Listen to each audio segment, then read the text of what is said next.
Allah Immanuel itu yang dinanti-nantikan bukan saja membebaskan kita dari ketakutan jasmani, tapi juga dari ketakutan rohani kita. Bukan sekedar persoalan-persoalan materi, tapi hal-hal yang menyangkut juga dengan kehidupan kekal. Allah Immanuel itu begitu. Bahkan dia berpikir kita mesti selamat, kita mesti mati masuk surga, kita mesti hidup dalam moralitas yang benar, kita mesti jadi orang jangan munafik lah, kita jadi orang yang kalau Tuhan ada di dalam diri kita tuh terpancar dia punya kemuliaan dari hidup kita. Supaya kita ada di mana itu ya nama Tuhan dipermuliakan. Dalam berbagai pergumulan hidup.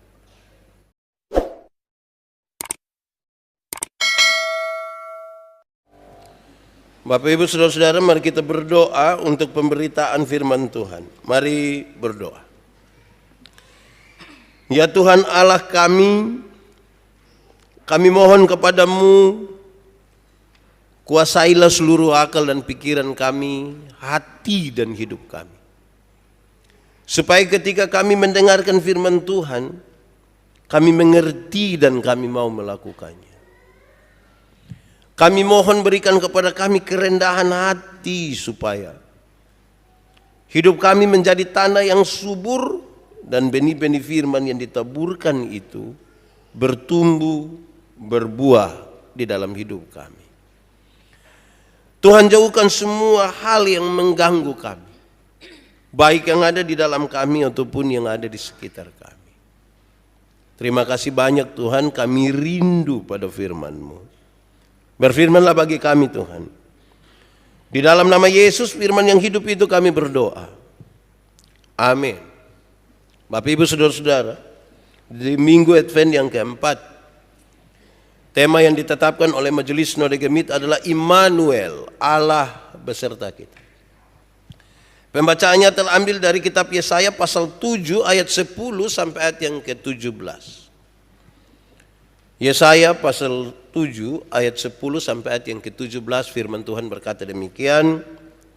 Pemberitaan mengenai Immanuel. Tuhan melanjutkan firman-Nya kepada Ahaz, katanya, mintalah suatu pertanda dari Tuhan Allahmu, biarlah itu suatu dari dunia orang mati yang paling bawah, atau sesuatu dari tempat tertinggi yang di atas. Tetapi Ahaz menjawab, aku tidak mau meminta, aku tidak mau mencobai Tuhan. Lalu berkatalah Nabi Yesaya, baiklah dengarkan, hai keluarga Daud, belum cukupkah kamu melelahkan orang, sehingga kamu melelahkan Allah juga? Sebab itu Tuhan sendirilah yang akan memberikan kepadamu suatu pertanda. Sesungguhnya seorang perempuan muda mengandung dan akan melahirkan seorang anak laki-laki, dan ia akan menamakan dia Immanuel. Ia akan makan dadih dan madu sampai ia tahu menolak yang jahat dan memilih yang baik. Sebab sebelum anak itu tahu menolak yang jahat dan memilih yang baik, maka negeri yang kedua rajanya engkau takuti akan ditinggalkan kosong. Tuhan akan mendatangkan atasmu dan atas rakyatmu dan atas kaum keluargamu hari-hari seperti yang belum pernah datang sejak Efraim menjauhkan diri dari Yehuda, yakni Raja Asyur. Demikian firman Tuhan.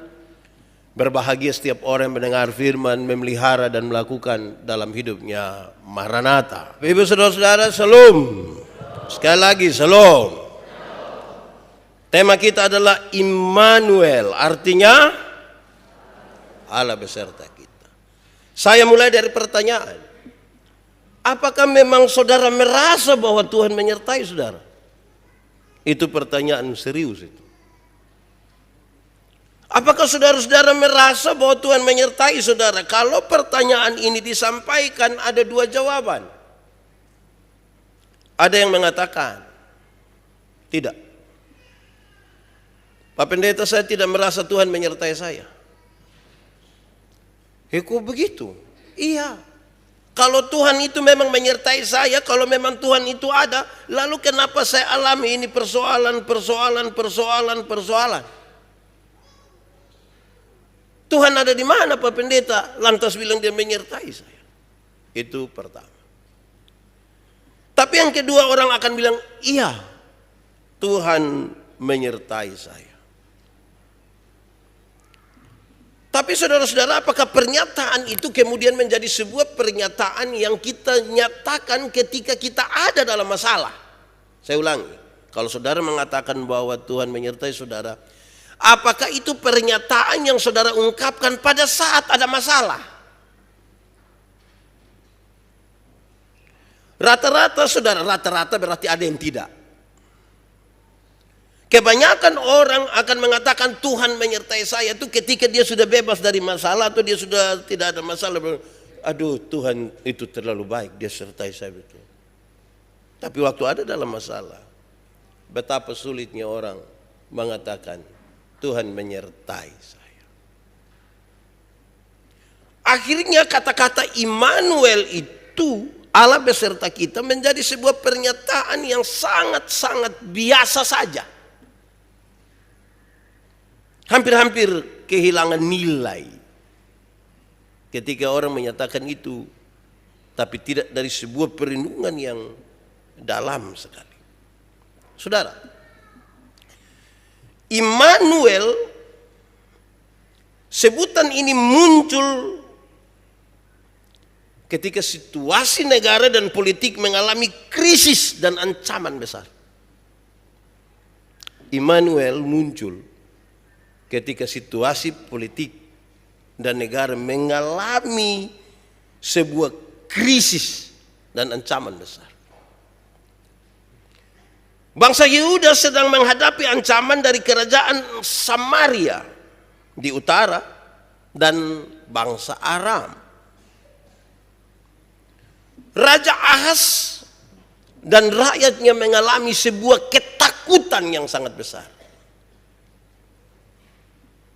Dalam situasi politik seperti ini, dalam situasi negara yang dalam ketakutan besar ini, ungkapan Immanuel itu muncul. Sehingga kalau hari ini saudara dan saya ada dalam masalah, ada dalam ketakutan, mestinya itu Immanuel itu muncul dalam hidup kita. Pasti saya akan bertanya pada saudara, saudara ada masalah kok? Kan saudara sudah tahu dia pun jawaban. Ketika saudara bilang ada Pak Pendeta, saya bilang tidak usah omong, karena saya lihat saudara punya muka ini masalah semua. Ya masalah namanya kita tinggal dalam dunia, ya ada masalah. Apakah kita ada sementara dalam ketakutan? Takut ini banyak hal. Ada orang yang takut sakit, ada yang takut mati, ada yang takut anjing, ada yang takut jatuh, macam-macam ketakutan. Mestinya dalam situasi yang seperti itulah Immanuel itu disebutkan, apalagi oleh orang-orang percaya. Yang tadi kita bilang Immanuel artinya Allah beserta kita, harusnya. Dalam keadaan yang penuh ancaman dan ketakutan dari musuh, Tuhan mengingatkan melalui Nabi Yesaya supaya tenang saja, tenang dan tidak usah takut. Ya ada masalah lah, tapi tidak usah takut. Saya harus mengatakan kembali kepada saudara bahwa ketika Tuhan bilang jangan takut, Tuhan tidak ingin mengatakan bahwa kamu akan saya buat kehilangan rasa takut. Tidak. Jangan takut itu Tuhan mau mengatakan bahwa Dia akan menyertai kamu dalam perjalanan dalam situasi ini sampai kamu melewatinya. Jangan takut. Jangan takut. Bukan kehilangan rasa takut. Jadi kalau ada orang yang bilang saya tidak takut, itu dia menyatakan dia punya ketakutan. Karena Tuhan tidak pernah buat kita untuk kehilangan rasa takut, tapi dia kasih tahu kita, hei, nanti saya menyertai engkau melewati ini proses. Saya pernah bilang saudara, dulu waktu Ramayana kok Lipo kok baru jadi kok itu tangga berjalan nama apa lagi? Eskalator kok kita bawa tanta don dari kampung datang. Mau naik itu tangga kan kita bilang, tanta naik. Tanta bilang, tanta naik. Lantas tanta tidak mau, apa yang saudara lakukan? Dua. Pertama saudara akan bilang, begini tanta. Kita coba kasih tunjuk toh. Jangan takut tanta ini. Lihat adik kecil saya bisa. Yang kedua kalau tanta masih tidak mau kan kita pegang dia pun tangan langsung tarik naik. Dia kejantungan tapi itu toh tidak apa-apa toh. Jangan takut. Dalam situasi politik yang seperti itu, melalui Nabi Yesaya Tuhan mengingatkan, jangan takut. Di sisi lain saudara, dalam keadaan yang menakutkan tersebut, dalam konteks ini Ahas diperintahkan untuk meminta pertanda kepada Tuhan. Tetapi Ahas bilang, saya tidak mau. Saya tidak mau mencobai Tuhan.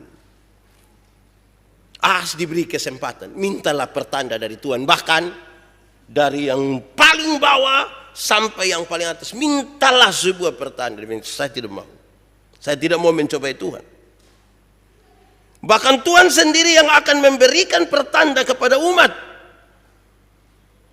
Kamu tidak usah minta, nanti Tuhan kasih tunjuk. Sesungguhnya seorang perempuan muda mengandung dan akan melahirkan seorang anak laki-laki, dan ia akan menamakan dia Immanuel. Saya suka ini pernyataan saudara, kenapa? Karena banyak kali ketika kita ada dalam masalah penuh dengan kekalutan, yang kita minta kepada Tuhan, Tuhan tolong kasih tunjuk saya satu tanda kok saya yakin dulu bahwa penyertaan itu. Tuhan tolong kasih tunjuk sesuatu supaya saya tahu bahwa ini betul. Tetapi dia bilang tidak, Tuhan yang akan menunjukkan tanda itu. Sekilas saudara-saudara saya ingin mengatakan kepada kita bahwa pernyataan dari Ahas ini seolah-olah baik sekali. Kan bagus toh, untuk apa coba Tuhan? Tapi landasan yang Ahas bangun tidak dibangun di dalam ketulusan, tetapi di dalam kepura-puraan percaya. Sangat rohani memang dia bilang. Dia sampaikan sangat logis, tapi dalam kepura-puraan. Manusia tahu, mungkin tidak tahu, tapi Tuhan tahu saudara. Ahas memperlihatkan itu kepura-puraan. Bagaimana Pak Pendeta mengatakan begitu saudara? Karena Ahas tidak menaruh harapnya kepada Tuhan. Dia bilang begitu, tapi dia tidak menaruh harap kepada Tuhan. Ahas meminta bantuan kepada Asyur, bukan kepada Tuhan. Dia meminta bantuan kepada Asyur, sebuah kekuatan besar waktu itu untuk menolong dia. Itu berarti sekaligus Ahas menaklukkan diri pada kekuatan manusia dan menjadi hamba atas manusia.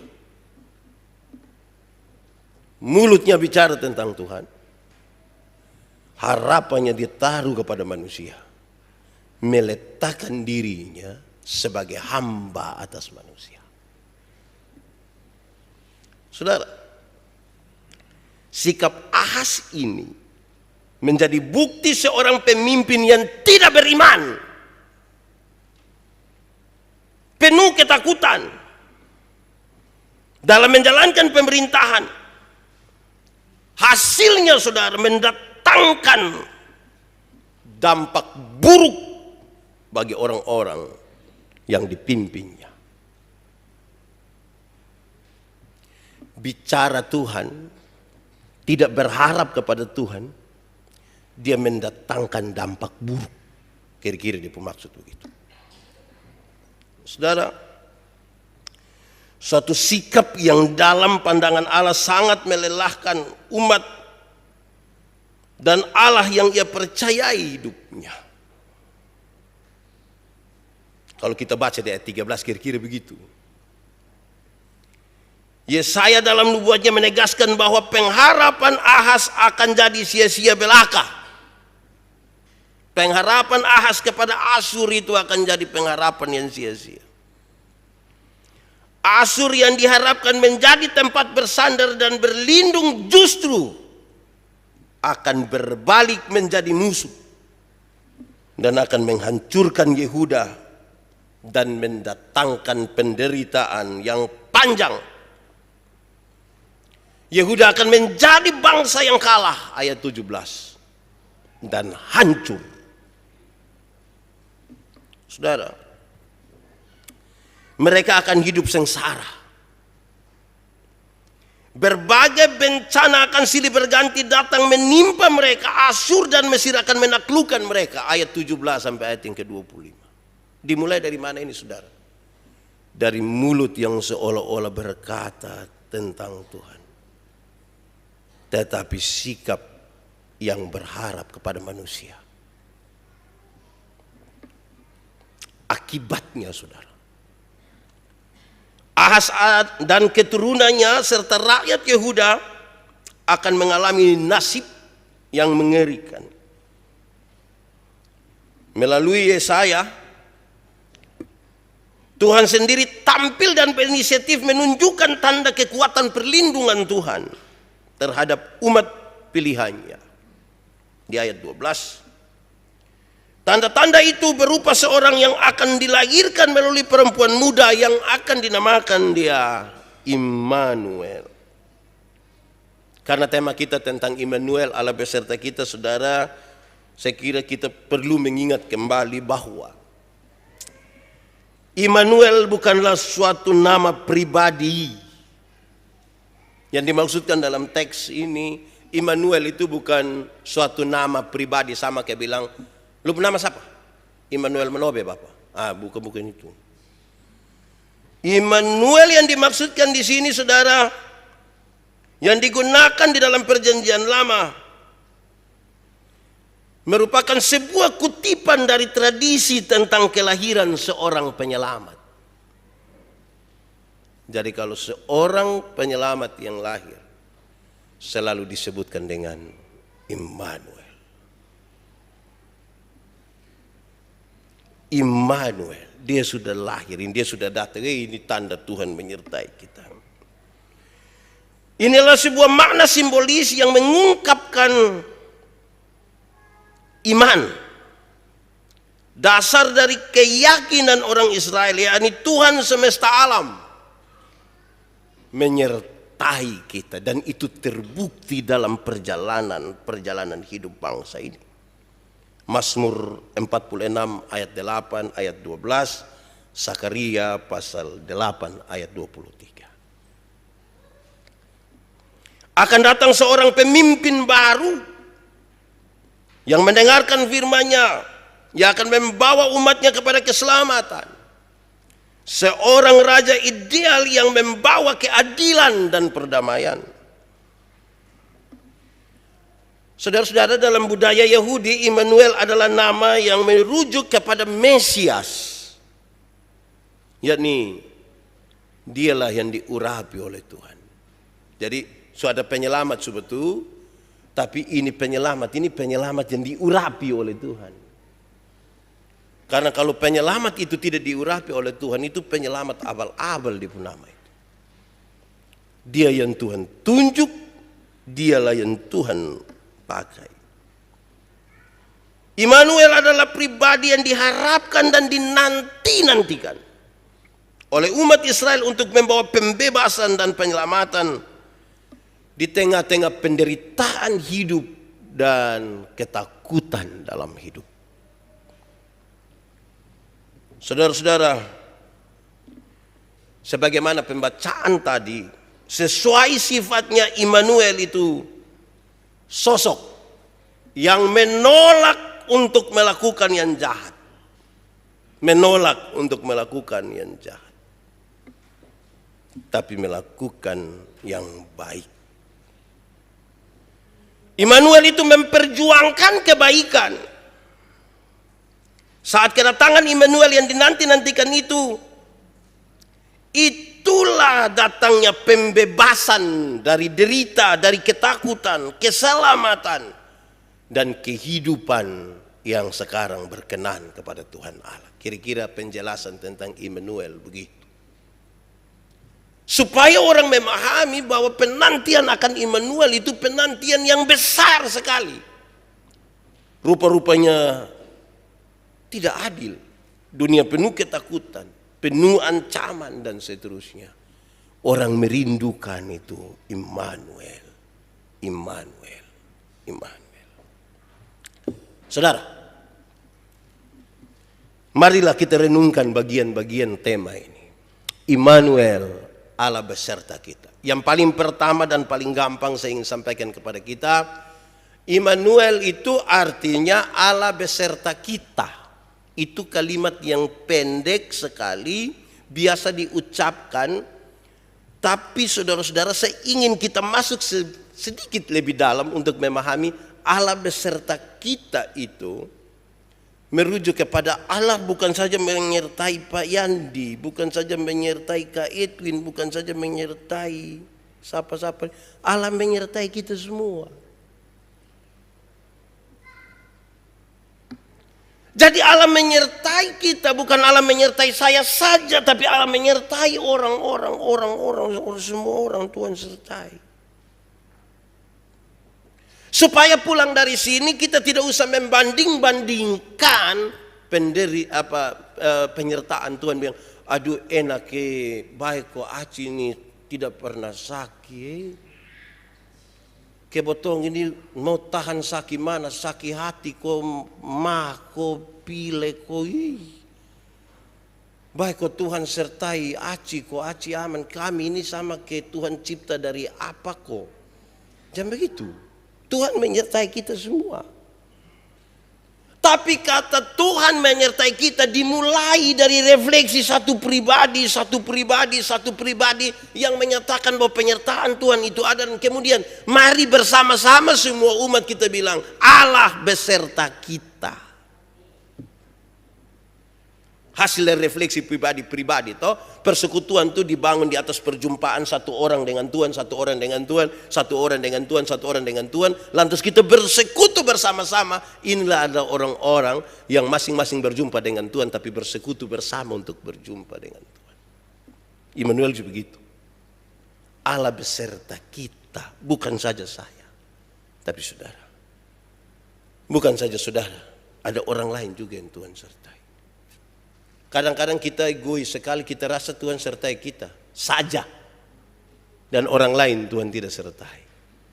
Kadang-kadang betapa miringnya kita menilai seolah-olah kita tidak disertai oleh Tuhan.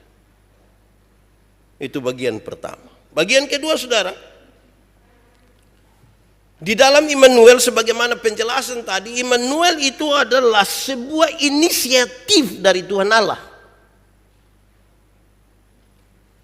Bahkan ketika Ahas menolak dia sekalipun, Tuhan tetap berinisiatif untuk itu. Penyertaan Tuhan itu, saudara-saudara, sangat luar biasa. Karena dia berinisiatif. Pasti pertanyaannya mengerucut kepada, kenapa Allah berinisiatif begitu rupa, padahal orang tidak mempedulikannya? Jawabannya adalah, karena dia mengasihi kita. Kalau Tuhan tidak berinisiatif, tidak bisa. Bagaimana manusia akan keluar dari ketakutan itu? Bagaimana kemudian manusia akan menyelesaikan banyak sekali pergumulan dalam hidupnya? Apalagi tentang penderitaan ini. Allah berinisiatif. Apalagi ketika manusia sudah berharap kepada yang kekuatan-kekuatan lain selain daripadanya. Allah selalu memulai lebih duluan. Saya suka itu kalimat. Allah yang beserta kita tuh Allah yang memulai lebih duluan, saudara. Kalau saudara berdoa, saudara jangan kira berdoa adalah bendera star di mana ketika saudara bilang amin lantas Tuhan Allah mulai bekerja. Tidak. Allah bekerja mendahului. Supaya doa-doa kita adalah sebuah keputusan untuk kita masuk ke dalam sebuah perjalanan di mana Allah sudah bekerja jauh-jauh hari sebelum kita berdoa hari ini. Jadi saya mengambil keputusan berdoa, saya mau mengambil keputusan masuk kepada apa yang sudah Tuhan kerjakan. Nah, yang Tuhan kerjakan itulah yang kadang-kadang pas dengan kita punya mau, kadang-kadang tidak pas dengan kita punya mau. Kan dia mulai sebelum kita memulai. Allah berinisiatif. Saudara tahu kalau Tuhan Allah berinisiatif itu penuh ketulusan. Kalau manusia berinisiatif itu ada dua, bisa tulus, bisa bulus. Karena itu kita mulai dari Allah yang memulai. Sehingga ketika semua orang membangun inisiatif, dia membangun dalam kerangka Allah yang memulai. Bukan dirinya. Allah memulai. Ketiga, saudara. Karena itu kehadiran Allah itu sangat tidak tergantung kepada manusia. Kehadiran Allah tadi, inisiatif itu tidak tergantung pada usaha, pada kebaikan manusia. Justru bukan pada kebaikan, justru pada kerusakan manusia itu Tuhan Allah berinisiatif untuk datang. Manusia mungkin akan banyak salah kira di sini, saudara. Saudara-saudara, betapa Tuhan yang baik itu tidak bergantung pada usaha kita. Dalam konteks pembacaan tadi, Ahaz sudah tidak lagi berharap padanya, walaupun kata-katanya berharap. Tapi Allah berinisiatif bukan karena dia, bukan karena kebaikan manusia, tapi Tuhan mau bagi manusia. Dia datang kok. Tidak tergantung kepada manusia. Tuhan Allah itu kalau mau melakukan sesuatu tidak tergantung pada manusia. Kadang-kadang dia memperhitungkan ada berapa orang baik di situ. Ada tawar-tawar sedikit, tapi kalau dia mau melakukan sesuatu yang baik, dia lakukan. Bahkan kadang-kadang kita tidak mengerti. Saya merenungkan bagian ini, saudara, dan saya merasa memang Tuhan itu ajaib. Beda dengan manusia. Manusia ini, saudara-saudara, kadang-kadang salah. Bahkan mungkin lebih banyak salah. Saya ingat minggu lalu saya ada di bandara di Surabaya, mau ke mana? Mau ke Palu. Karena pesawat masih kira-kira 4 jam, saya duduk kok makan. Datang satu ibu dengan dia punya anak. Ini ibu duduk agak depan situ, dia lihat saya, dia lihat saya. Nah, dia ibu tua. Makanya dia lihat saya. Ibu-ibu tua lihat saya. Kalau dia muda pasti saya yang lihat dia. Dia lihat saya. Terus dia bangun, dia bilang, Pak Pendeta kok? Iya. Pendeta Yandi? Iya. Aduh Pak Pendeta, kami cerita, senang-senang, bagus. Rupa-rupanya dari cerita itu ibu berinisiatif mau bayar saya punya makanan. Ibu juga tahu.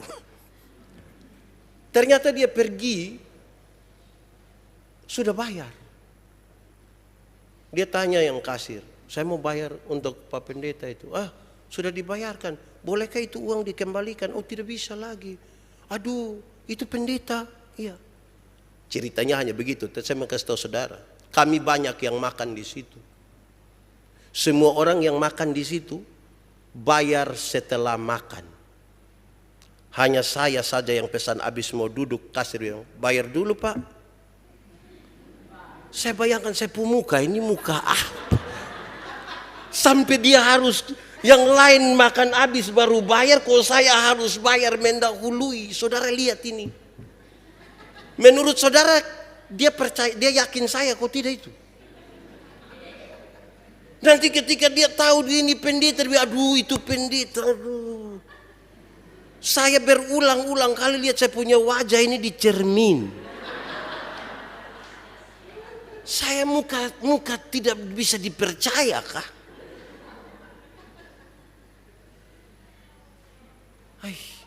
Ya itulah manusia. Kadang-kadang kita berinisiatif, tapi yang kita inisiatif entah salah ini. Karena itu memang Tuhan berinisiatif sangat tidak tergantung kepada kita. Wih, saya harus lebih baik mungkin saya punya muka ini. Tapi kira-kira begitu saudara, untuk kita memahami sebuah keadaan yang baik. Kadang-kadang inisiatif ini juga penting. Saya bercerita kepada beberapa teman, saya mau pulang dari satu bandara di Morowali, datang satu pak bonceng depu istri, duduk di pakai motor bawa koper, bawa tas. Mereka datang di kedatangan, bukan di keberangkatan. Mereka duduk lama-lama di situ. Kami juga ada duduk di situ karena tidak ada kursi lah di situ, masih cerita dari orang yang antar saya. Pesawat datang, orang-orang sudah keluar, pas kami sudah boarding mau masuk, terus dia bilang, loh bukan lewat sini Pak, ini kedatangan Pak, harus lewat sana keberangkatan. Iya tapi kan saya datang, jadi iya Pak datang dari rumah itu, datang di keberangkatan. Pak tidak usah datang di kedatangan, yang kedatangan itu mereka yang dari sana. Memang inisiatif ini kadang-kadang bisa terjadi karena kita bodoh, tidak tahu, atau pura-pura tidak tahu. Nah, saudara-saudara, ini hal baik bagi kita. Periksalah inisiatif kita. Kadang-kadang kita mau membaik dari istri saja kita su inisiatif baik. Selama ini tidak pegang istri pujari keling, pegang dulu. So kenapa lah ini? Pikir positif sedikit. Itu ketiga. Keempat, saudara, manusia selalu mencoba untuk mengingkari inisiatif Tuhan Allah. Dia mengingkari kehadiran Tuhan Allah dan menolak keberadaan Tuhan Allah di tengah dunia, walaupun sesungguhnya manusia sementara dalam ketakutan. Jadi ini pernyataan yang menarik karena andai kita manusia nih ada takut, ada masalah, tahu bahwa kehadiran Allah itu ada, tapi kita mengingkari kehadiran. Kita mengingkari itu. Seringkali manusia mencari jawaban atas masalahnya sendiri dari apa yang dia tahu dan bukan dari apa yang Tuhan tahu. Saudara, seberapa seriusnya hal ini saya ingin sampaikan kepada kita, saudara. Manusia yang mengingkari keberadaan Tuhan Allah, dia lupa saudara bahwa Tuhan Allah ada dan melihat. Bukan saja ada dan melihat, dia berinisiatif menolong manusia. Tapi berapa banyak kita yang peduli dengan kehadirannya? Berapa banyak manusia yang percaya bahwa Allah yang hadir sebagai Immanuel itu pasti menolongnya? Banyak orang kira dia dapat menanggung dirinya sendiri. Saya tidak bermaksud berbicara untuk mengabaikan usaha manusia. Saya tidak bermaksud begitu. Tapi Allah yang menolong manusia, dia bukan saja mengerjakan hal-hal yang tidak dapat dikerjakan oleh manusia, tetapi ketika dia menggunakan manusia untuk apa yang dia maksudkan, manusia yang ditolong itu bekerja menurut apa yang Tuhan mau, bukan apa yang dia mau. Ketika dia bekerja tidak sesuai dengan yang Tuhan mau, di situ dia mengingkari kehadiran Allah di dalam dunia. Jadi cara Tuhan menolong kita itu, ada yang dia kerjakan karena kita tidak bisa kerjakan sama sekali. Tapi yang kedua, dia kerjakan melalui kita. Karena itu yang kita pakai untuk mengerjakannya harus sesuai dengan yang Tuhan mau. Bukan yang kita mau. Tuhan selalu memberi ruang kepada kita. Allah Immanuel memberi ruang kepada kita supaya kita bekerja dan berjaga-jaga juga. Selebihnya dia kerjakan. Saya berkhotbah tentang doa, satu bagian tentang berjaga-jaga, saya kasih tahu. Kita berjaga-jaga. Kita sudah berdoa, tapi kita berjaga-jaga. Tapi jangan sampai kita pun berjaga-jaga itu lebih kuat daripada percaya kita kepada Tuhan. Tapi berjaga-jaga itu penting. Saya pakai contoh begini. Siapa yang dia ada toko, terus karena dia sudah berdoa, dia kasih tahu anak-anak yang jaga toko, bila anak-anak mulai sebentar malam tidak usah tutup toko. Yang mau pulang, pulang saja. Terus dia tanya, kok kenapa begitu? Oh, kita sudah berdoa. Kenapa sudah berdoa terus kamu takut? Oh, iya, pulang Bapak, besok beras don tidak ada. Jadi kita sudah berdoa. Lakukanlah kita pembagian toh. Yang kita pembagian itu ya tutup toko, pasang CCTV, taruh strom di pintu. Itu kita pembagian. Nanti baru Tuhan Allah kerjakan bagiannya toh. Kadang-kadang kita juga lese, tidak mau kerjakan kita pembagian, tapi minta Tuhan mengerjakan bagiannya. Kadang-kadang kita minta Tuhan mengerjakan bagiannya melalui kita, tapi kita kerjai kalau kita pun mau. Kapan kita akan menyebutkan Immanuel? Allah beserta kita melalui yang kita kerjakan. Suami istri ini kalau bertengkar ini kan kadang-kadang tidak ada yang mau berinisiatif, dia mau Tuhan Allah yang berinisiatif. Kenapa tidak omong dan dia? Itu yang kau pu istri dia. Nanti juga yang data omong susalan kita piko omong lam-lam dia rasa bangga. Inisiatif. Kerjakan yang kita pembagian. Itu penting saudara supaya kita tahu untuk melakukan itu. Saudara tahu. Kami berdiskusi, Paul bilang kalau kita berdoa minta kesabaran. Tuhan tidak kasih kita kesabaran. Dia kasih kita masalah supaya kita belajar untuk bersabar. Bukan berdoa minta kesabaran lantas Tuhan bilang balim-balim bambu. Langsung kita bilang saya sabar. Coba kamu cabut saya kumis. Saya sabar. Kita izinkan ada kita berdoa Tuhan kasih saya kesabaran. Terus pas kita pergi berkumpul di tempat pesta, pas mau makan baru bagi soto ada yang bersin. Hots!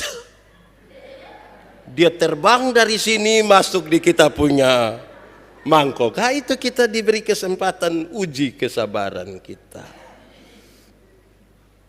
Ada masalah untuk kita menilai kita sabar kok tidak. Bukan waktu kita berdoa minta kesabaran Tuhan bikin langsung, ini orang langsung tiba-tiba sabar. Oh, tidak begitu. Dia izinkan ada pergumulan.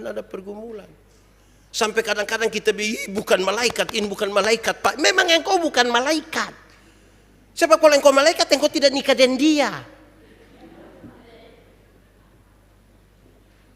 Kalau engkau malaikat pun mungkin malaikat maut mungkin. Jadi kita manusia yang betul-betul bergumul dengan pergumulan hidup kita. Ada tantangan, ada semua.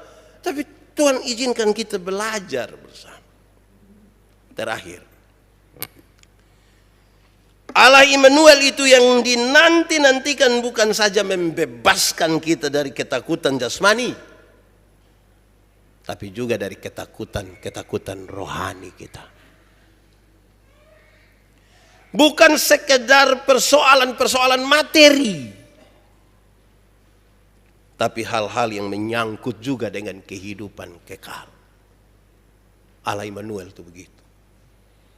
Bahkan dia berpikir kita mesti selamat, kita mesti mati masuk surga, kita mesti hidup dalam moralitas yang benar, kita mesti jadi orang jangan munafik lah, kita jadi orang yang kalau Tuhan ada di dalam diri kita tuh terpancar dia punya kemuliaan dari hidup kita. Supaya kita ada di mana itu ya nama Tuhan dipermuliakan. Dalam berbagai pergumulan hidup. Ini Natal sudekat perayaan nih saudara.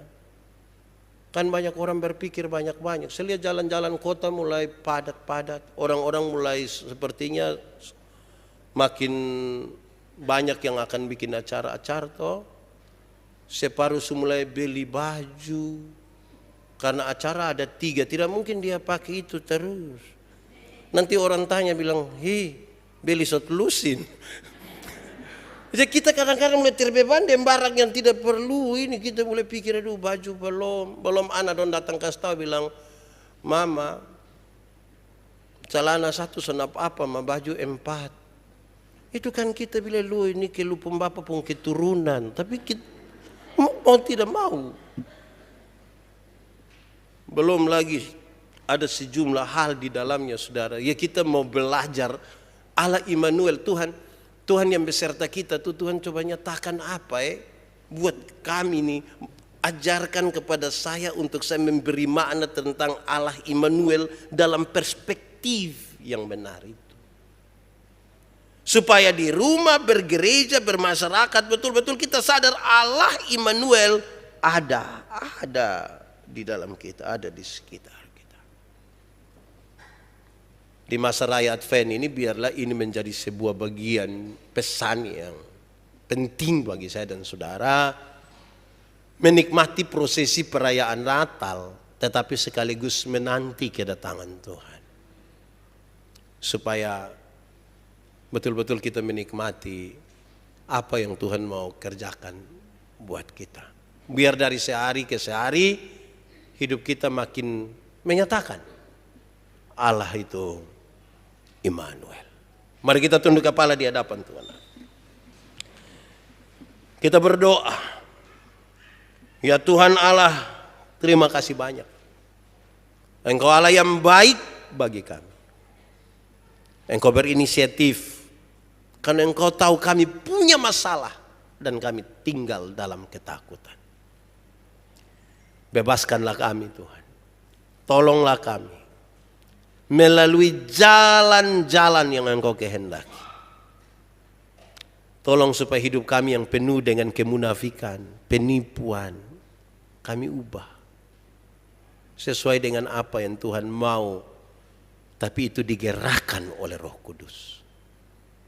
Engkau menyelidiki hati, Engkau tahu siapa kami.